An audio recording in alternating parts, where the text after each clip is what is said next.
বাংলাদেশ জাতীয় নারী ক্রিকেট দলের অধিনায়ক নিগার সুলতানা জ্যোতির বিরুদ্ধে মারাত্মক অভিযোগ করেছেন তারই সাবেক সতীর্থ জাহানারা আলম।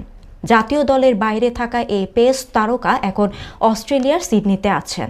সেখান থেকে তিনি একটি শীর্ষ জাতীয় পত্রিকাকে জানিয়েছেন, জ্যোতির সিন্ডিকেটের কারণেই তাকে দল থেকে বাদ দেওয়া হয়েছে।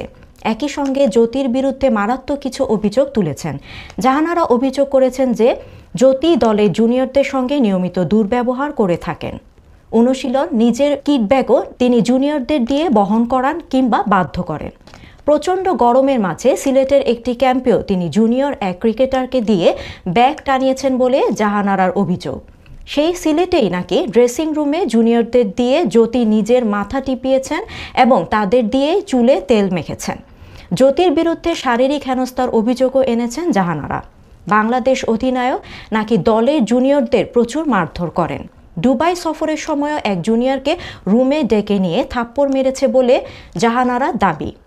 জুনিয়র ক্রিকেটাররা দল থেকে বাদ পড়ার ভয়ে এসব নিয়ে মুখ খুলতে চায় না। অভিযোগ উঠেছে যে জ্যোতি দলের সিনিয়রদেরকেও সম্মান করতেন না। দীর্ঘদিন দলের বাইরে থাকলেও জাহানারা এখন জাতীয় দলে ফেরার স্বপ্ন দেখেন। তার আশা, আমিনুল ইসলাম বুলবুলের নেতৃত্বাধীন বিসিবি এসব সমস্যার সমাধান করবে এবং দলের সিন্ডিকেট ভেঙে দিবে।